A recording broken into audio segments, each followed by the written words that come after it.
راه به عنوان شریان حیاتی توسعه در دنیای امروز است و نقش مهمی را در برقراری و حمل و نقل در ارتباطات ایجاد می‌کند.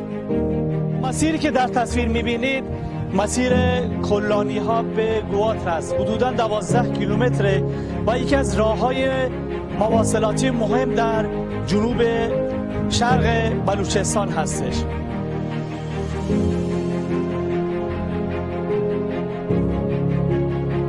پروژه محور کلانی به گواتر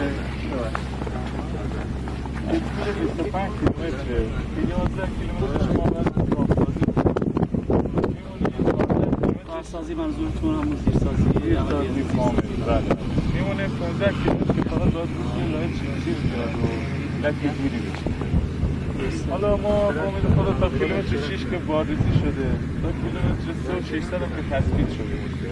حالا با امید خدا ما این روند ادامه بدیم که ببینیم. بعد به مرور زمان از اون سمت هم چیپسی شروع.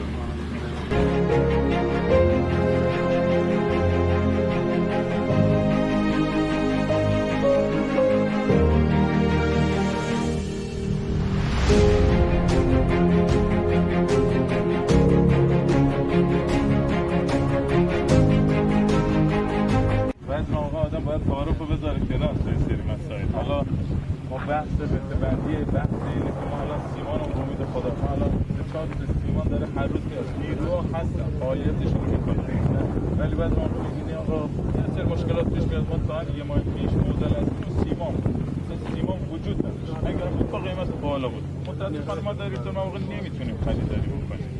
ما بر اساس اون بودجه‌ای که حالا مشخص شده این سیمان میتونیم بخریم.